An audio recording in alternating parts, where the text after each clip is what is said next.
Warning, the following program is designed for casual wrestling fans and is meant purely for entertainment. If you're SAWFT, proceed at your own risk. Viewer discretion is advised. Brother, I'm going run a wild Hulk Hogan. If all I get's a moment, I'll make sure it's an explosion. Cause lately I've been seeing stars, trying to kick out on this jaw cord. But it's no holds barred, middle fingers like I'm Stone Cold. What is good, everybody? We are back with another episode of the Slap and Meat Wrestling Podcast. As always, I'm We Too Deep, and with me, representing the Super Bowl 59 champions, the Philadelphia Eagles. That's DJ Wavy D. We're going to jump right on in. As always, go to the links in the description. Hit up the WWE shop. Hit up Expedia. If you're an Eagles fan and you want to go up to Philly, it's going to be snowing here in the next 2 or 3 days, so I'd be careful with flying into Philly. But you can plan all that vacation stuff through Expedia. But with that, let's jump right on into Let's Get Cooking. And we got a good one here. The prompt is you have to take an NXT star, promote them to the main roster, and get them over with the main roster crowd. There's an idea. I'm gonna call it the Nerdy D logic that there's probably 50 to 60% of the main roster crowd don't watch NXT. I agree with it in principle. And so the idea is you have to tell the story of the character once they get promoted. So basically that's what we're doing. The question is who you're picking and what's their story. Wavy D wants to play a game with me here. He's going to give me his outline and he wants me to see if I can guess the character. So I'm going to let him go first. Cause I took an easy way out on this one, but all right. What's good, folks? It's your boy DJ Wavy D in the building. All right, so we start off the story, all right? We have the inaugural NXT graduation tournament sponsored by Chase U. Okay. Okay, so essentially what the idea is, it's like, like a 16-man tournament, almost like a Dusty Cup Classic. And essentially, the winner of the tournament gets a guaranteed main roster contract. Yeah. You get to choose between SmackDown and Raw. Okay. So, my person, he wins this match. He wins the 7 matches. He wins the tournament. He spends a couple weeks entertaining offers from Nick Aldis and Adam Pearce. Okay. He's being courted by both rosters. He picks Raw. Okay. And he's promoted and hyped up as the next prototype. Okay. All right. So now we're at the Raw after SummerSlam. And he has his debut match against Drew McIntyre. He looks promising. He has some nice spots. But overall, he loses in about a 10-minute match to a Claymore. Okay. Shortly after the match, backstage, in a little segment, he's approached by Chad Gable, an American Made. And Chad Gable's kind of like, if you play your cards right, maybe we'll recruit you and you can join us. You'll fit just right in with the American Made. Mm. You actually remind me of one of my old acquaintances. I think I know where we're going. And then later on the show, he's approached by Dominic Mysterio and Judgment Day. And he's being recruited by Judgment Day as well. Okay. Mind you, when this guy debuts, he's pushed as a face originally. He's being pushed as a face. He's a good guy. The next white meat baby face. Okay. And then next week we see him being interviewed backstage where he's questioning about who he might join or who he thinks he might hang out with. He's not quite sure. He kind of puts the questions off a little bit. Weeks go by. He's wrestling in matches against superstars like Gunther, can't get a win. He wrestles someone like Kaiser. He gets his first victory. He's wrestled superstars like Penta. He's putting on good matches. He gets a victory over Penta in a close match. Weeks go by. He gets what is it called? And then he finally gets approached by the New Day. Okay. And the New Day try to bring him in. And then he gives the New Day the cold shoulder, Mm-hmm. Even the heels don't fuck with the New Day. So why would he mess with the New Day? So that gets the New Day's attention, and they said, "Watch your back, Sonny." You know what I'm saying? Along those lines. And then, so after weeks of trying to be recruited by these heel factions, he has a pep talk with Jey Uso, World Heavyweight Champion Jey Uso, I might add. Okay. And Jey Uso tells him that he has a friend returning next week that he wants him to meet. Okay. And he tells him, he's pretty much in the pep talk. Jey Uso tells him, I didn't become World Heavyweight Champion overnight. I went through battles. I had someone watching my back. And he tells him that he has a friend who recently just resigned with the company, who's a former tag team champion, who he thinks he should talk to next week on Raw. Okay. So, next week, we see our superstar. He's talking to someone who's slightly off camera. All right. And then our superstar, when it's time for his match, he comes down to the ring, and he reveals his new tag team partner in his match against the New Day. His tag team partner is none other than Matt Riddle. Okay. So we bring back Matt Riddle, who is a fan favorite. The crowd loves him. Who's a good tag team wrestler, who's also a good single star. But it's someone to help get him over. Because your in-ring work can only get you over so much. He has a good personality, but he's still green on the mic and everything. Mm-hmm. So we pair him up with Matt Riddle. Or someone Matt Riddle-esque. You know what I'm saying? Initially, I wanted to put him on SmackDown and kind of pair him with the Street Profits. Okay. But the Street Profits kind of turned bad. So now, and I see this guy as more of a face. Mm-hmm. So now we have him on Raw. He's going to be teaming with Matt Riddle for the foreseeable future before he can break out and become his own star. Okay. All right, that's all I got so far. Who do you think this superstar is? So what sold me on this particular person was his interaction with Chad Gable. He said it reminded him of a familiar person that Chad Gable, obviously talking about Jason Jordan. Is this Dion Lennox? Yes, sir. Yeah. Dion Lennox. Yeah. The Chad Gable stuff, and you said new prototype. So I'm sitting over here like, who's like, at first I'm like, what white baby face do we have that could do this? And I was like, no, okay, let's not just focus on, the white part of John Cena, but there's a Dion Lennox, fits, the prototype character, basic creator wrestler right now is what his look is. I think that'd be good. I didn't even consider him as one of my people. So I'm not going to play the guessing game. I chose Obafemi. Like I said, I'm taking the easy way out on this one. I think there's a very easy way to move Obafemi to the main roster. Have him retain it, stand and deliver. Jey Uso wins at WrestleMania. Mm-hmm. Jey Uso's the biggest baby face in the company.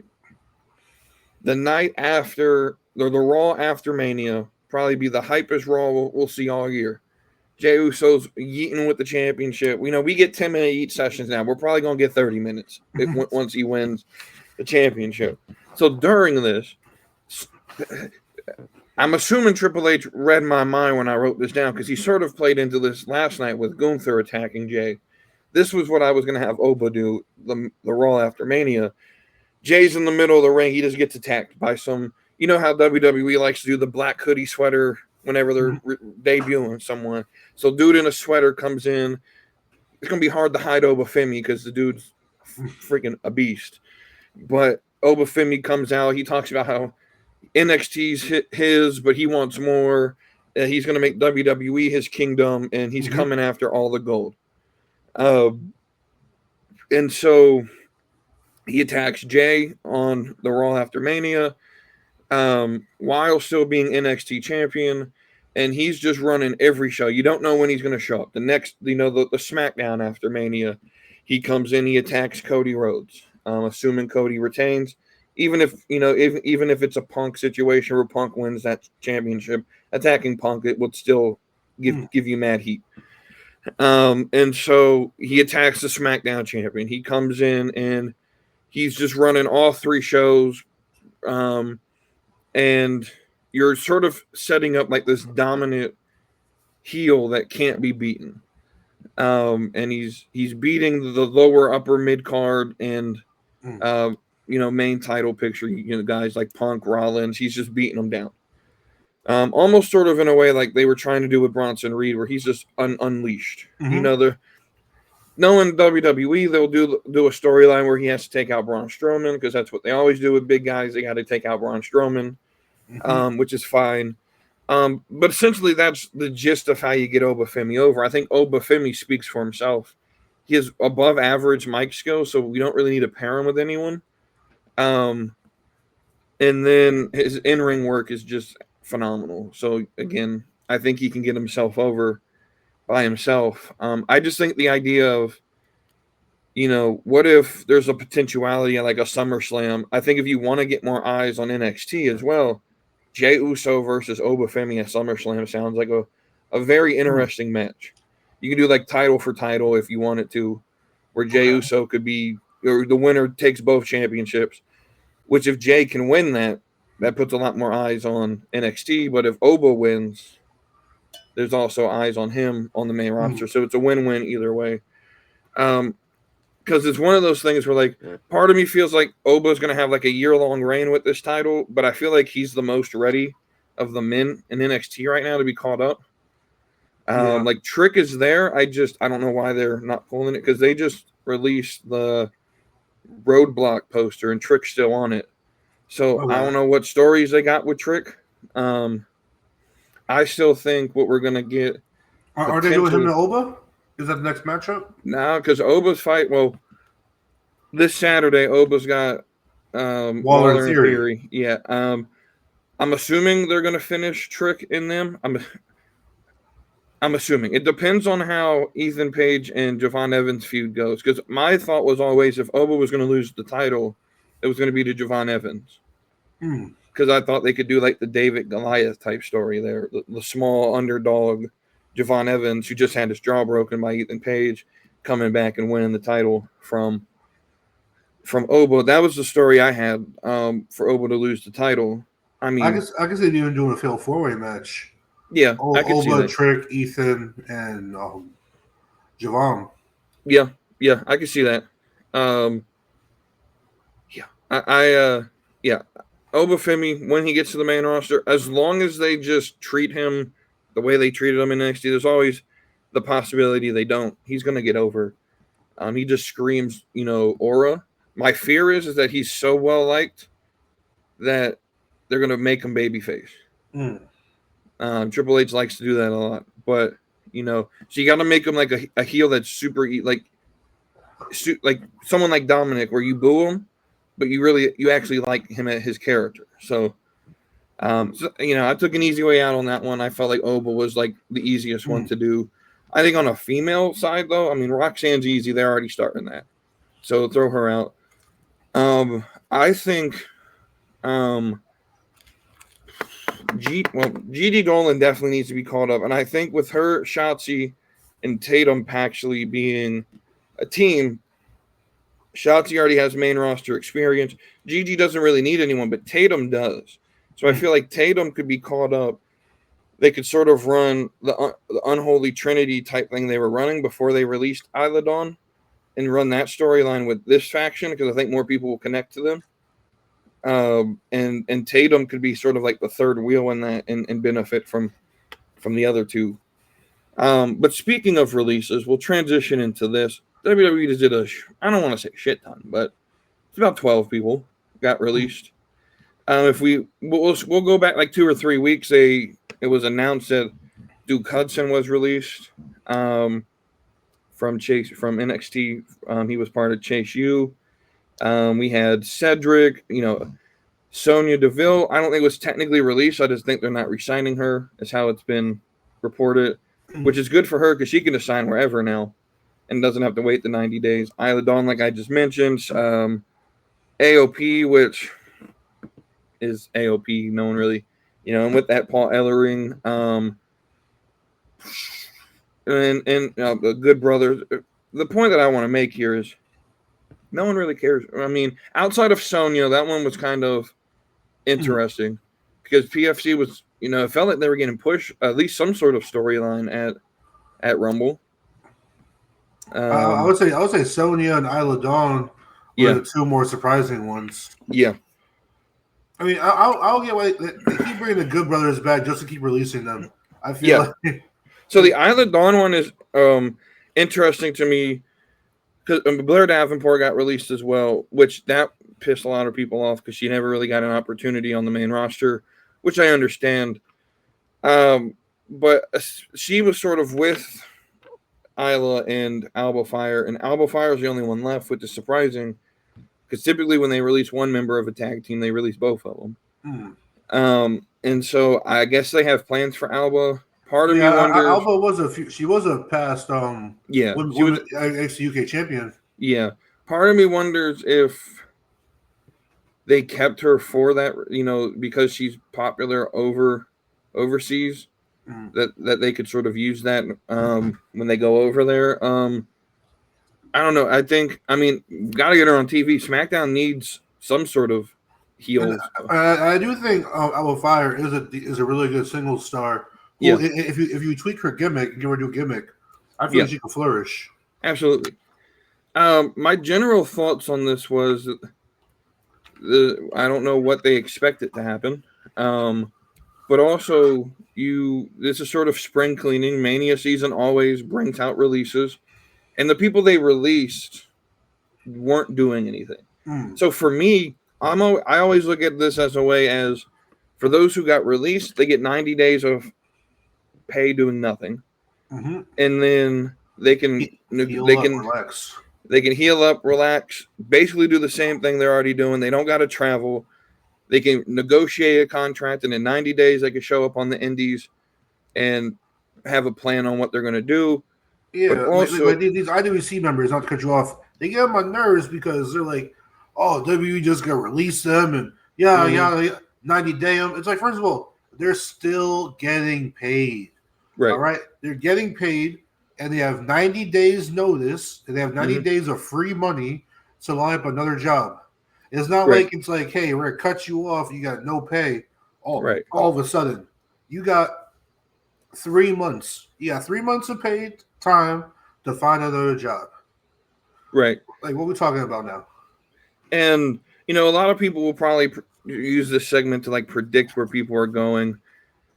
The only one I'm 100% certain with is Cedric. Cedric is definitely going to AEW, and he's definitely going to join either Swerve or join Bobby Lashley in them.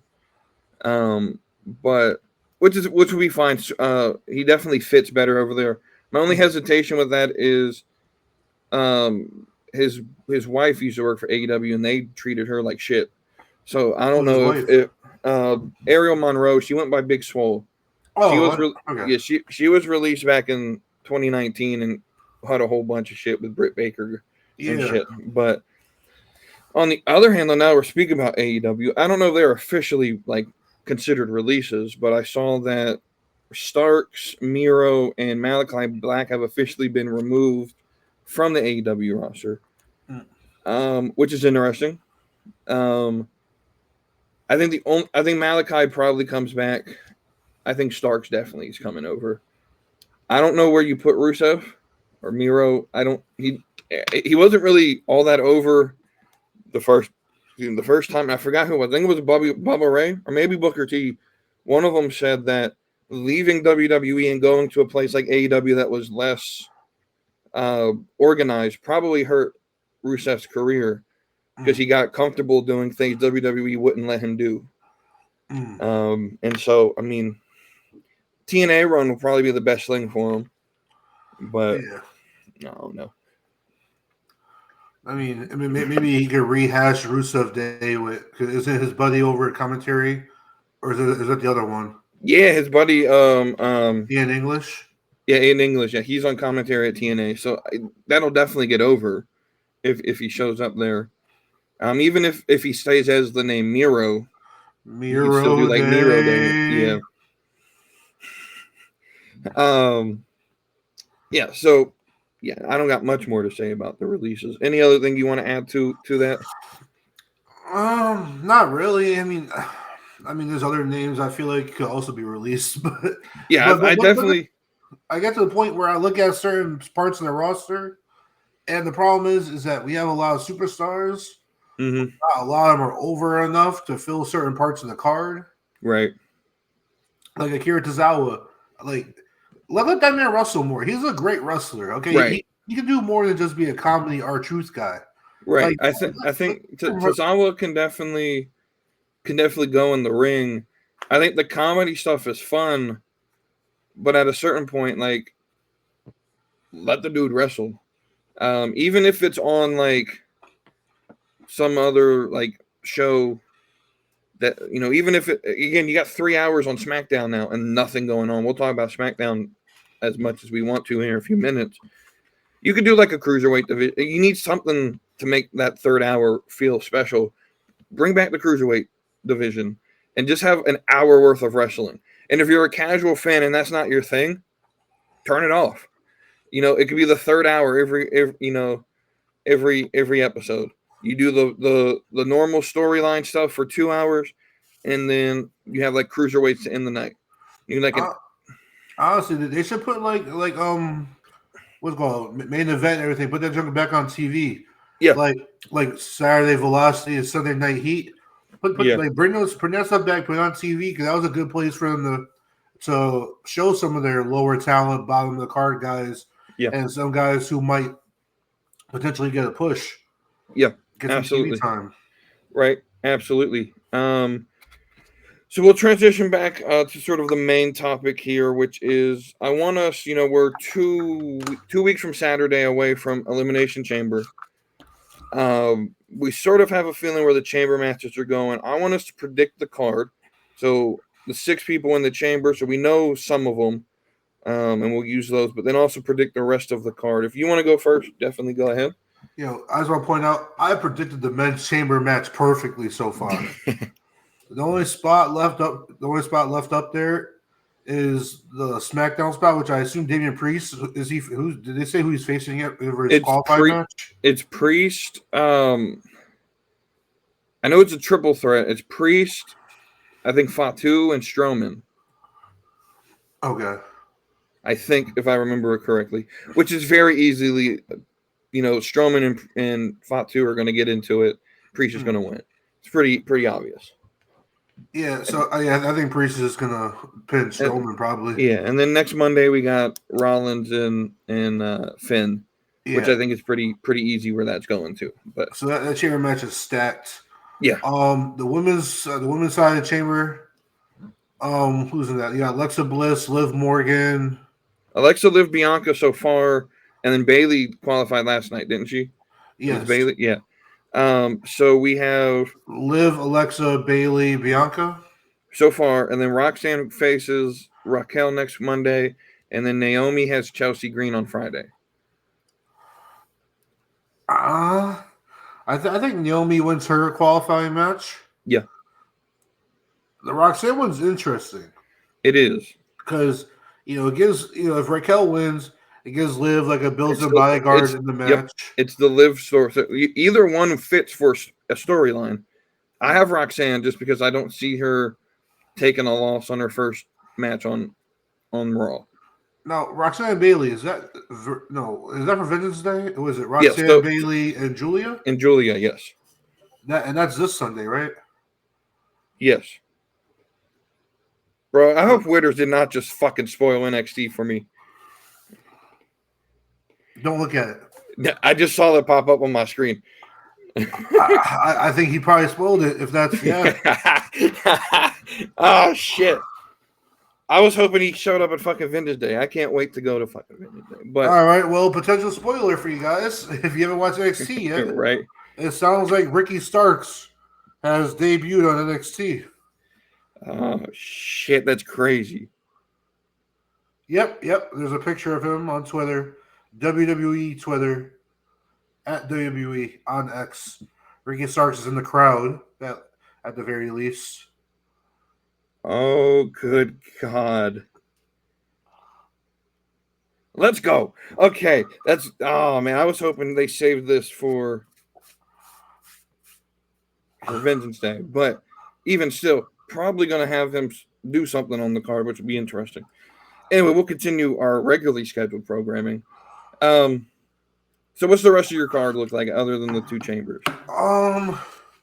I think potentially they might sneak in Io Sky versus Rhea, but I'm still holding out hope that somehow Io finds a way into chamber. So I had that match on my card until yesterday. They announced that match is going to be the title match. Rhea versus Io is going to be Monday Night Raw on the Go Home show to Chamber in Cincinnati. So next week? Not next week, the week after. Well, when did they announce that? They announced that yesterday. On the show? Yeah. Oh, I must have dozed off. I don't recall. Yeah, so Rhea versus Io is going to happen in Cincinnati on the 24th. I don't like that. I don't like it either.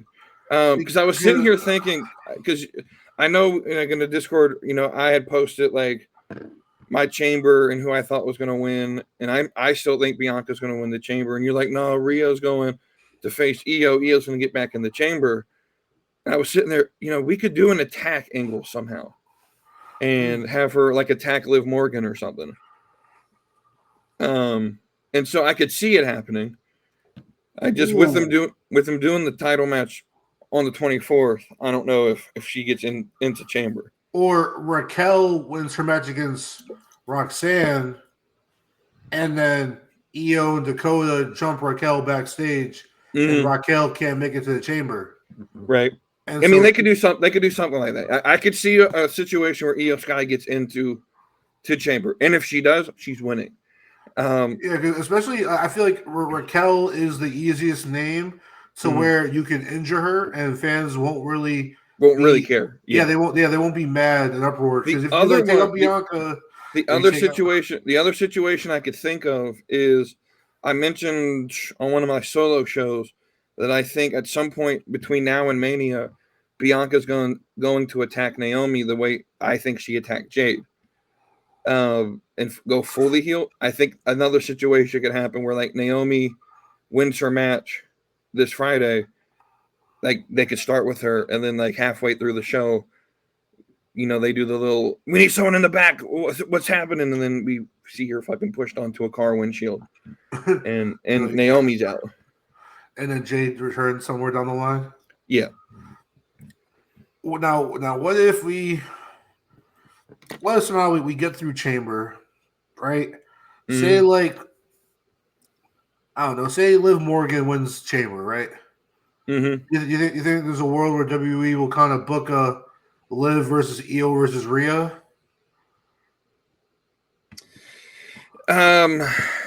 Say Io pins Liv at Mania, and then we run Rio versus Rhea at like Backlash. I don't know. I'm just tired of the whole Liv Rhea story. So I think we put that to bed. I'm not sold on the whole Rhea versus Io thing. I understand why people want it. It would be a great match. I'm not going to say it's not. Io's getting over though. You heard her in that Nashville crowd was fucking with her last night. Yeah. she's there. I just personally, for me, I just think it doesn't do anything, and it may just be because I have this whole situation, where I want it to be Bianca, and so I'm biased. And if I take myself out of that position, like Rio versus Io would be a very, very good WrestleMania match. Like it would be the bigger of the wrestling side of the women's card, where Charlotte versus Tiffany would be like the big names, the sort of glamour show. The main problem is if Bianca wins, then you gotta go into the backstage logisticals, where it's like, okay, well now Bianca, if she beats Rhea, assuming she beats Rhea at Mania, Bianca is now a Raw superstar, and then you gotta bring Montez Ford and the Profits over to make Bianca happy. They kind of like keeping the couples together. But then if you bring Bianca Belair over, then you're kind of pausing the Jade storyline or the Naomi storyline. But I don't. So personally, I don't think they are. When I always come up with ideas like this, I always try to think long term. To me, my booking for this is Bianca wins Chamber, she wins at Mania, and the Raw after Mania, you have Jade. That's when Jade returns, and she comes out, acts like she's congratulating Bianca, and then she attacks her. Says, that's for, then she points at the screen like I got all this footage. Look, I know it was you who attacked me. And then that starts the feud towards SummerSlam, where you can have, I say, Jade win the title at SummerSlam. I know a lot of people don't think Jade's ready for the title. I think with one, I think she's good enough. She's figured out her style in WWE that with a very good feud with Bianca through the summer, I think she'd be over enough for people to be okay with her as champion. I feel like the gap between SummerSlam and WrestleMania is too big now. Or sorry, from WrestleMania to SummerSlam. Yeah. Because they have 2 shows in between now, don't they? You got Backlash, you got King of the Ring. You got Backlash, you got whatever the Saudi show is, then you got Money in the Bank. Yeah, so I feel like it's gonna be after WrestleMania. If you don't do right after Mania, I feel like it gets too late. But then it's also too early to push it to SummerSlam. Right. I feel what you're saying. Which is why typically they use Backlash as let's just rehash Mania. And then they don't really start new stories until. And if they're going to keep it as King and Queen of the Ring, you could have a situation to where Jade comes back, enters the tournament, and wins that or something. Who knows? I get what you're saying. At this point, the current way it's set up, and Io's not in it, I'm still holding on that Bianca's going to do it. I could see Liv winning. None of the others, I think, have a legitimate chance winning. Yeah, I don't see. Alexa has fan support, but she's not. Yeah, ring ready. I don't think. Yeah, Alexa, I don't think is there. Assuming it's going to be Roxanne and Bayley, that's going to be. I think it was Witters who mentioned it in the Discord that's going to probably happen on Stand and Deliver, which I actually like, because one of the big problems we've had is finding room for all the big stars on Mania. We'll just use Stand and Deliver as a third show, and put someone like a Bayley on that card. Well, yeah. What's your plan for Nia? Do you think is Nia versus Tiffany at the Chamber, or is that's this Friday? I think that's just Friday. Which, if the ticket prices keep going down, I'm going to be in DC for fucking Vengeance Day. If the ticket prices go down on Game Time to where it's reasonable for me to spend money on another show, I'll probably go to SmackDown, which will be 3 shows in 4 days, because I'm going to Vengeance Day and Raw on Monday. So there'll be a lot of wrestling in my future probably. But so you're going to Vengeance Day in DC, and then on your way back or something in Cincinnati? No. So Cincinnati's in 2 weeks. Raw is in Charlotte next week, where I live. Oh. Yeah. Okay. Yeah. So, yeah. Dang, so the rest of my card, so that we can sort of, it is about 6 hours, and hopefully the snow's gone by the time I get up there, because I ain't got time for that. The roads are clear right now. At least where I live, the roads are clear. So the rest of my card, because I think Sami versus KO happens to start the feud headed towards Mania. And then I have 4 matches with this one. So it's KO, Sami, the 2 Chambers, and then I have Street Profits versus Motor City Machine Guns in a non-title that may be like number 1 contender, and it could end with like DIY attacking, and that sets up the Mania triple threat. But that's what I see happening. You have any other differences? I mean, you can also throw in the War Raiders versus the Creeds, or is that next week on Raw? I think that was this week on Raw for the title. The War Raiders and the Creeds didn't fight this week. I could have sworn that they had a hype ass promo video. I could have sworn that was a match on Raw. I could, did I just fall asleep for all of Raw and not realize? This man does. I mean, I wasn't really paying attention to Raw because I wasn't all that into it, but I could have sworn that they had a match. Monday Raw were.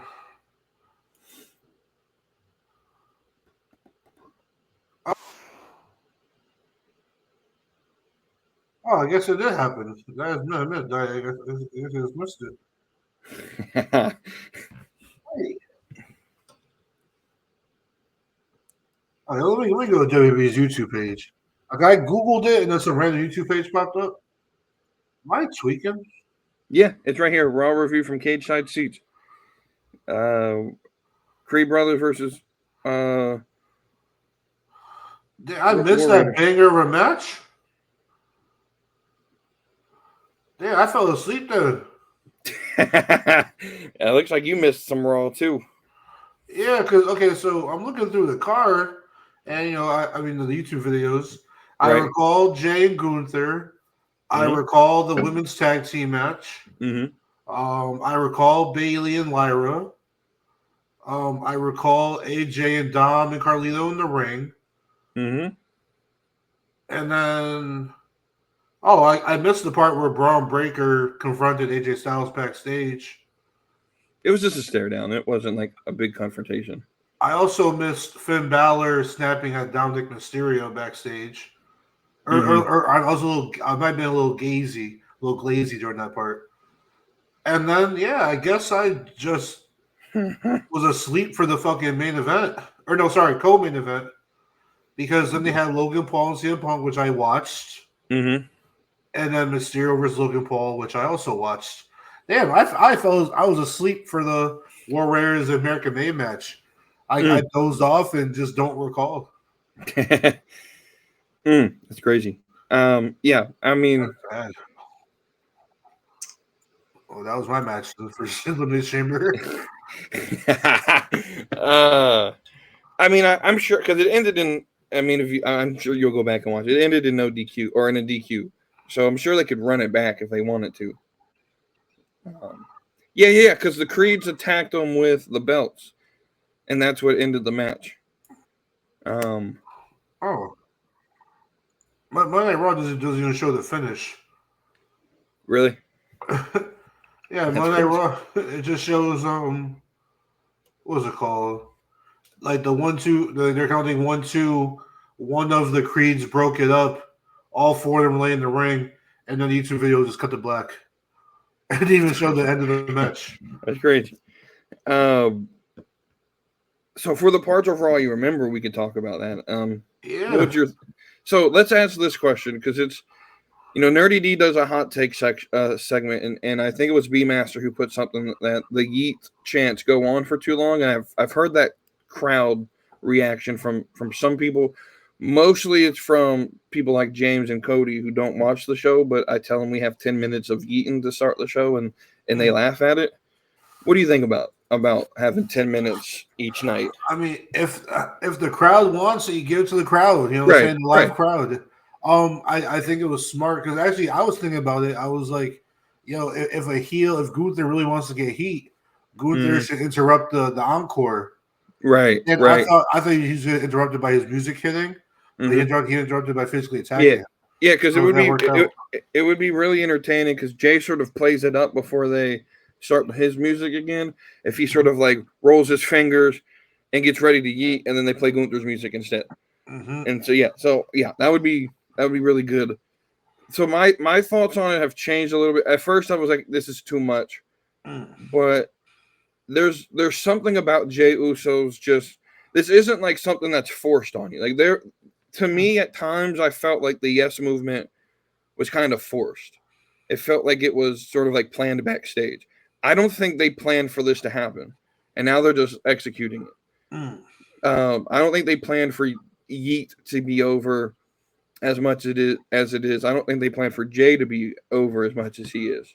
I will say they do gotta insert the Yeet moment at a different part of the show. Yeah, they can't just do it to start the show. Because I clicked on. I was leaving work. I leave work at 8:00. Mm-hmm. I click on Raw. I put it on my speaker in my car, and I kind of listen to it while I listen/watch it while I'm going home. And I click on the episode. It was like 8:01, 8:02, and like Jey Uso was like, he's in the what do you call it, in the vendor section. Mm-hmm. He's getting ready to walk in, and he starts eating. And I'm like, did I click on last week's episode by accident? Like right. I had to like double check the date to make sure I clicked like the live Raw and not last week's. I really thought I was watching a replay for a second. Yeah, I do think placing him. I understand why you place him at the start of the show because it hypes the crowd up. But I think you gotta put him in different parts of the show. Another thing I'll talk about is the last 2 weeks. So yesterday and the week before. This like quick finish to the show where like an ambush will happen and then the screen will just go to black. Because it happened this week with the New Day attacking Mysterio, where like they started beating them up and then it just goes to black. Yeah. And I'm not a big fan of that. Like I can see if you want to leave it on like a cliffhanger, but if you're gonna do that every week, I don't know. I'm glad they fixed their technical issues from last week, where it was glitching all the damn time. Oh yeah, thanks. But the only thing I wish that we would have, I know we got a segment for it, like a vignette for it, but had Kevin Owens to sort of play up this feud since Sami's not going to be there because he's injured. Mm-hmm. I also want to know, like, now that the move is sort of allowed back, are we just going to hurt everyone who's ever takes the package pile driver? Like, this is 3 people now. They have to get stretchered off. At one point, it becomes kind of silly. It loses its effect the third time it happens. Yeah. My other thing is, it happened to Cody. This dude's still wrestling. Where the fuck's Randy? Randy, he old. He already got 4 more problems. You know what I'm saying? I got you. I understand. We were talking before the show. There ain't much to talk about with SmackDown. I don't honestly remember a thing that happened on SmackDown other than the qualifiers. And Charlotte and Tiffany were in the ring. Yeah. And I hold you. Charlotte looks like a. Yeah, I don't know who did her plastic surgery, but she needs to go to someone else. She needs to go somewhere. Like she looks bad. It's bad. She looks too much like Ric Flair. It does not look good. Yeah. We'll round this out. Who's your MVP of the week? My MVP of the week. I thought about it earlier. I had a good answer, I thought, but I can't remember. Who's your MVP of the week? This week was sort of tough to pick someone because there wasn't really someone to me that stood out that, like, I could go with Jey Uso again, but I feel like that's repetitive. You could say Jey Uso's MVP every week. He's going to get the loudest responses. I'm picking Kevin Owens. I like that. I'm going to go Logan Paul this week. First off, already better than Hangman Adam Page. So that move is no longer the buckshot lariat. It's whatever which I find it interesting. They give him a new finisher. Which is that thing is when he did it, that thing was hot. That thing was good. I think what they call like the pulverizer, which is a great name for it. Shout out to Rey Mysterio for the I don't know if that's what they initially wanted to call it or if Pat just made that up. But very good either way. And Ray was good to be the first one to do it on because he's going to sell it. So, yeah, I'm going to go Logan Paul. There's a part of me that feels like he could win Chamber. Logan Paul versus John Cena WrestleMania. Yeah, that's where I believe it's headed to. I'll say this about Raw. I really hate, and this was, I think, someone's hot take for Nerdy D, so I'm not going to spend too much time on it. I hate that they had Jay pick so early. I think he should have drew it out a little bit more. We knew it was going to be him versus Gunther, so I don't hate it as much. And I'll talk about this more on Friday because I think there's a better story long term for Cody versus Jay than Cody versus Gunther. But again, it's because I really want Gunther versus Cena. And, if I take a step back from that booking and realize that's not happening and we're going to get Logan Paul versus Cena, and that makes the most sense. Especially because Logan Paul was talking a lot of junk about Cena online as far as like his YouTube channel and like his other collabs with other people. Right. And all the recordings that happened backstage at Rumble. I mean, it was all played up or whatever. But, he's all like, John screwed me over. He betrayed me. I blame John Cena for losing, yada, yada. Yeah, and wasn't it Cena that eliminated Logan Paul? Yep. Yeah, and at the Rumble. So I think Punk is definitely going to win Chamber, and we'll get to Chamber predictions in 2 weeks. But I'm leaning more towards Wavy D had this right the whole time, and we're going to get CM Punk versus Cody. Wavy's got a better hand on this. I'd be fantasy booking sometimes. Wavy's going to bring back that reality. So we'll jump over sort of great transition to our first question here.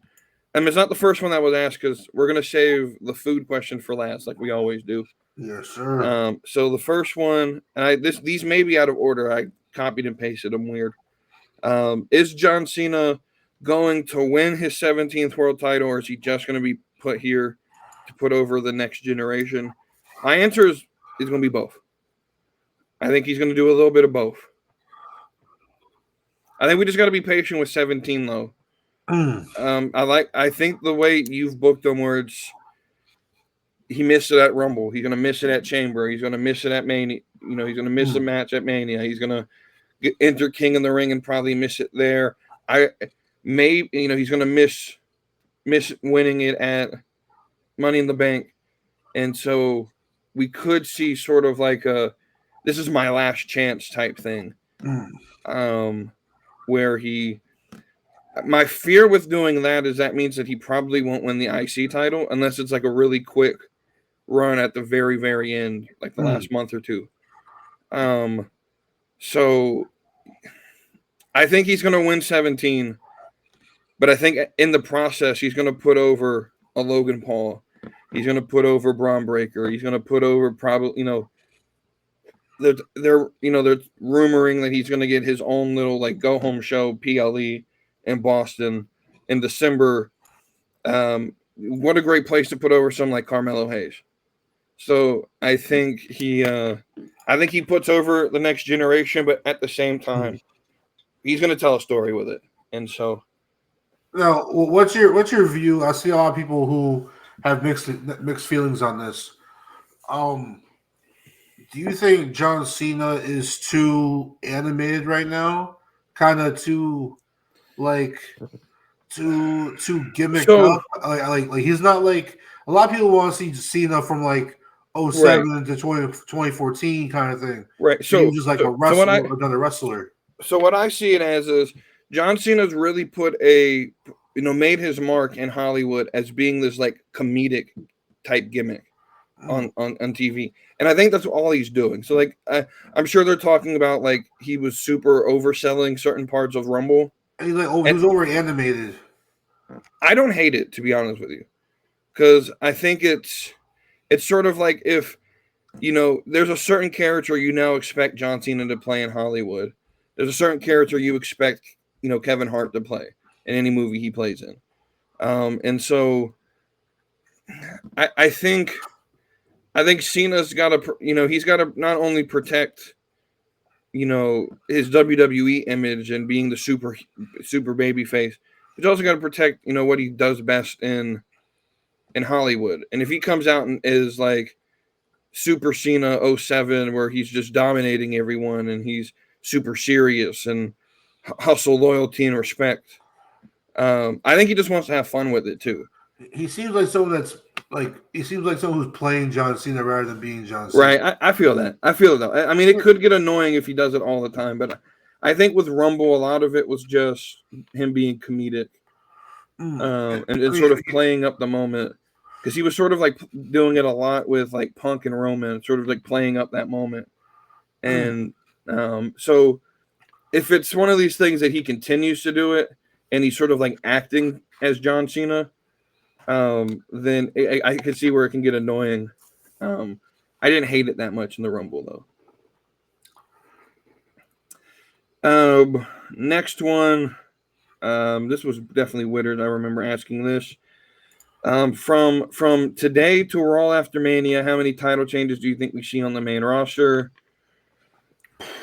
I'm gonna go with like 4. I think. Now I gotta think. Jay's definitely gonna win one at Mania. I don't see Cody dropping his.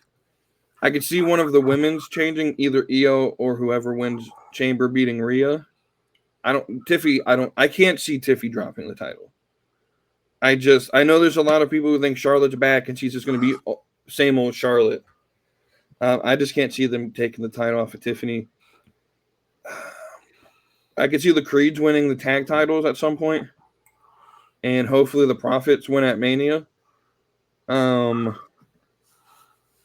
And then Breaker's probably losing the IC title at Mania. And we'll go with 5. I don't think Shinsuke's going to drop it anytime soon. Unfortunately. But yeah, I'm going to go with 5. I can't really see any of the other ones changing hands at the moment. Let's see. Up to WrestleMania, I got Gunther losing. I got Braun Breaker losing. I got Rhea losing. Mm-hmm. I got Chelsea losing.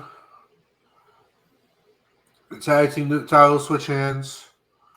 The women's tag team titles. The SmackDown tag titles. United States Championship. I got 7 title changes. I got 7. I think the U.S. title gets changed in a ladder match. So yeah, Shinsuke don't know what to do with the title, bro. He literally I watching SmackDown. He stands in the background of him just fucking standing in the background. So I actually swapped my ladder match to the U.S. one because I do think it's just going to be Sheamus and Braun. And I think there's a better storyline for a ladder match because Shinsuke needs to drop right today. But look here, he's barely even on the show. I mean, I knew it was a mistake to give him the title. I called it back then. I was like, I'm a pause this originally scheduled program to call it my fucking brother right now. This motherfucker over here talking about WWE tampering on Ricky Starks. Like, shut up. Here's the thing with this. First off, you can't. I'm gonna go in this on Friday because I didn't expect this to happen. So now I have something to actually talk about. But you can't tamper in wrestling. Like, tampering doesn't exist in wrestling because the contracts aren't public knowledge. So if WWE calls up Ricky Starks and like, hey man, are you free? That's not tampering. Like, it's not, and there's also no rules against it. Like, tampering's only bad because there's a rule against it in the NFL. So we got to stop with this bullshit. Oh, that contract was signed pretty fast. Yeah, I mean, if he was released yesterday, he could call Cody and be like, hey, I'm free. I'll sign today. It's not that hard. But I can see AEW fans are big mad. But anyway, we'll go back. on that same topic, next question is: do you think Britt Baker comes to WWE? And when she's released, yes, 100%. Yeah. I don't think WWE's gonna rush to sign her. Right. But if they have a story that they want to tell or something, And I think you bring her in. I and don't it think doesn't you're have gonna to rush be her like a Ricky. right. I think it'll be one of those things where if she does it, she'll debut at like a big event, like Stand and Deliver, and she'll do like the NXT route. I don't think they'll throw her straight onto the main roster. They sort of have this pipeline now, where if they sign you from AEW, you're going to NXT. They did it with Ricky Starks, Sean Spears, Ethan Page. So the problem with that is the women's division in NXT is so stacked that I feel like if Britt does get signed, granted, I think she has like 18 months left on her contract. So in 2 years, who knows what the roster looks like.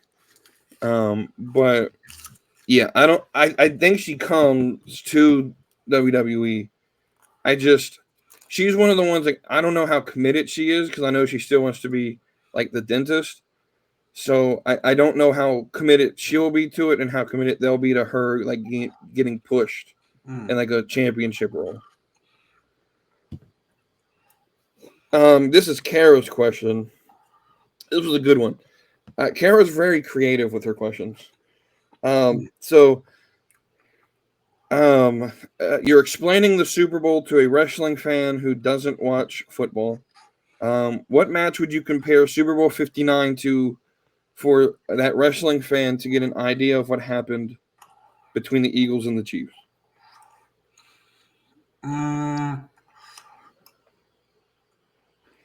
Let's see.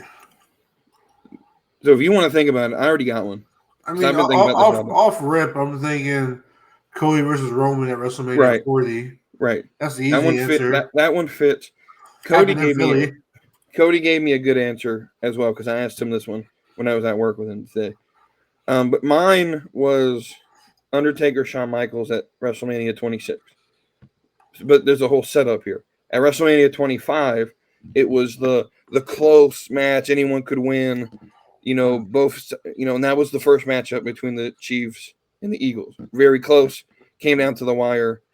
And then 26, you had Undertaker just beat the living shit out of Shawn Michaels, which is what the Eagles just did to the Chiefs. Cody's answer to me was Lesnar versus John Cena at SummerSlam. Well, he said Lesnar versus Goldberg because the first time it happened, again, it was very close. He added in like there was because Stone Cold was the ref, so there was like the allegations that the ref was cheating, which is what the whole game was surrounded by before the game started. And then the second matchup between Goldberg and Lesnar, SummerSlam, like 2017, Goldberg just got the shit beat out of him. So I could see that one too. Obviously, Lesnar's seen the SummerSlam of 2014 when Lesnar brought belt to ass on Cena. Yeah. Suplex, 16 fucking suplexes on John Cena. Yeah, that was a crazy match. That was a crazy that was like peak Brock Lesnar. That was right when I was getting back into wrestling, and Lesnar was just beating the shit out of everybody. Brock Lesnar versus Kofi Kingston. Yeah. So that was a great question. Keep those coming, Kara. You're one of the creative question askers in the Discord. Witters always loves to do these who's the better talent, and then he gives us like 7 people to 7 different situations. So it's only 3 this time, but so between these two, Becky and Liv, who's better? This was actually tougher. Becky Lynch, if you asked me this, Liv Morgan or Becky Lynch. If you asked me this 2 years ago, 100% I would say Becky. But Liv has definitely grown on me in the last 2 years. Liv has grown on me in the last year. I remember last year when she returned to Rumble, I was one of the biggest haters, especially when she was getting pushed towards like possibly getting that Mania spot from Becky against Rhea. I was kind of pissed. I still think Becky Lynch is the better wrestler. Because Yeah. like I think Becky can have a great match against any women's wrestler. Right. Where there's times where I see Liz struggle with certain talent, and so I think Becky is their overall talent. I think if we're going if we're doing, Nerdy D likes to do like the stat categories like they do in NBA Jam. So if we're going like promo ability, I think Liv's better at the promos. Becky just seems robotic at her promos. Well, she got the WWE style down. Yeah, she's kind of like Cody, where she just talks too much. Yeah, but like she can out promo most wrestlers on the roster. Right, and then if you go like in ring, I think Becky has it. I think presentation wise, I think a lot of people would choose Liv because she's hotter than Becky. But I think Becky has a better overall like presentation. Well, aura. You're right, and so I'm with you. I'll lean towards Becky there. His next one is Carmelo Hayes or Xavier Woods.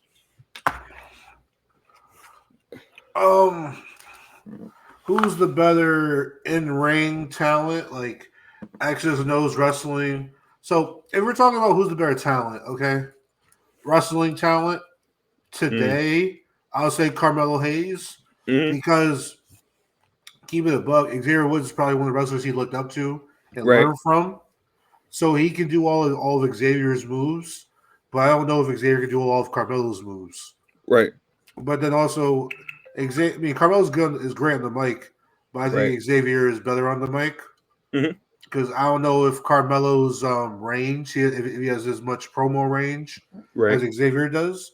Like we see Xavier be the babyface of all babyfaces, and now he's the heel of all heels.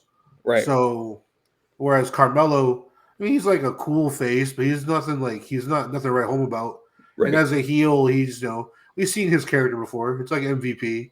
We've seen his character. So I would say Xavier is a better overall wrestler, like as far as like you count all the categories. But Carmelo's the best in-ring talent between the two. Yeah. The better in-ring talent. Yeah. I'll go Xavier. I also think when you talk about like that range, like when Melo was a face, he was still the super cocky face. So he was sort of so he's never really played like the super baby face of all baby faces, like New Day at their peak of slinging pancakes type baby faces. And until I see that, I can't say he's the best. I think that's the hardest type of gimmick to get over is like the white meat baby face. Because the crowd is already going to not like you. And so you got to really force them to like you. And then his last one is Sami Zayn or Kevin Owens. I'm going Kevin. I think Kevin Owens I think he's more versatile. He's definitely better as a heel. But I think he's better in the ring. I think he's the dude that you asked to put over anyone. Sami can be put in that same situation, but I don't know. This one's probably tough. This one's the toughest. I don't know if you noticed, but it feels like over the years, Sami has lost some of his in-ring moveset. Yeah. Like I don't know why he stopped doing that dive through the turnbuckle. Remember he used to do like the diving DDT. Yeah. Through the turnbuckle. I thought he just stopped it because he was a heel for a long time. So he stopped doing the babyface move, but as a face, he doesn't do the move anymore. And so I don't know if Sami just lost a little bit of his, not lost, but as you get older, you do moves less and less frequently. They don't have to. Whereas I feel like Kevin is doing more and more, or still doing the same stuff. Yeah, I picked Kevin over Sami. Sami just still does a really good promo. He does really good storytelling. I think Kevin's also a great storyteller. All right, and then the last wrestling-related question that I'm going to put on here. Why is the IC Women's Champion trying to get onto WrestleMania?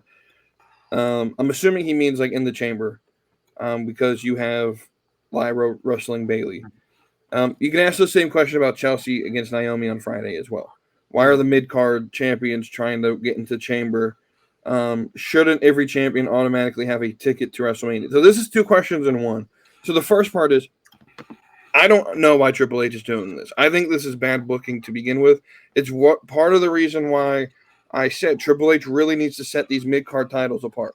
Again, Wavy D was right hands on this one, where if they don't give them any benefit of having two champions, why the fuck do we have two of them? Right? Wavy D again has proven himself that he has a better ear to how to book this shit than some of us. I got that pulse on it, bitch. And so there should be no reason why. Like, I understand Chelsea Green more because it's Toronto. Like, you want to get the Canadian on the card. But like Lyra Valkyria should be worrying about who her next opponent is. And instead, she's either wrestling to get in chamber or she's sitting in the crowd. Yeah. I mean, I understand the very basic motivation of being a double champion. Right. But I know Chelsea mentioned it slightly, but neither women have really like mentioned, I want to be a double champion. I want to be a double champion. But it's like... It's also like what you mentioned when they first debuted the titles. It doesn't feel like they're utilizing the whole women's roster. There's not enough women to have two divisions on both shows, which again just shows that you understand the product more than probably the bookers. But it's showing now that they don't have two full divisions, and then they just released half the mid card that they did use. So it's one of those things where like I don't understand the booking either. But the second part of the question that he asked is, shouldn't every champion automatically have a ticket to Mania? My question to that is no. Certain mid-cards, you've mentioned Mania is a full week now in how we book. And so I do think, Lyra and Chelsea will probably defend on Raw and SmackDown. I think there's a very good possibility of the tag belts could be defended on a Raw or a SmackDown. Because you do also have some of these grudge matches that we have to take care of. I feel like Chelsea has an easier case to make it onto Mania because a Chelsea Green match doesn't have to be 15, 20 minutes long. Right. A Chelsea Green match is, look at my entrance, I'm so fabulous. Now let's do a couple like comedy spots and let Chelsea get a little bit of offense in. And she goes, get attacked. And then you grab her by the hair and you hit your finisher. Match over. Especially with someone like Piper, where Piper could just, chase her around the arena for 2 minutes and then hit a finisher and the match is over. Mm-hmm. So, I don't think every title should just automatically be on Mania. To me personally, it's all about storyline and and then the last question here, Witters has brought back our food-based questions, which we love over here. Which, by the way, no one voted outside of me and Wavy D and Kara. I think it was Kara. Maybe it was Witter. There was only 3 votes on it. Technically, I won, but that doesn't count. I need some more voting participation if we're going to do this. This one's not really who did the best. He just wants to know, rank these 3 burgers between McDonald's Big Mac, Wendy's Dave Single, and Burger King's Whopper. First of all, there's a mistake already, okay? There's no Baconator. Yeah, fuck the Dave Single, okay? Right. We're doing the Baconator. Let's change it. Because that is the signature sandwich is the Baconator. So that's gonna replace the Dave Single. And I'm picking the Baconator. That's your number one? Yeah, the Big Mac, the bun lettuce meat ratio is way off, okay? Big Mac sauce is cool, but it's overhyped. Right. All right. The Whopper, low key, in the Northeast, people don't really go Burger King like that. Right. Burger King is chill. Like it's cool. They have very large, very wide burgers. They're very wide. Right. They're big as shit for no reason. But I feel like they'd be lacking the sauce sometimes. Yeah. So but then the Baconator got the bacon, the cheese, right. The burger. So if we were going to do the original and include the Dave Single, the Big Mac was going to be my choice. But since we swapped it to the bacon, that's the best sandwich in fast food. If we're going to be honest with you. And there's something with Wendy's. Their buns are just weirdly soft, and I fucking love it. I love Wendy's buns, which is a weird sentence to say. That sounds like something Samoa Joe would have said in his feud to AJ Styles.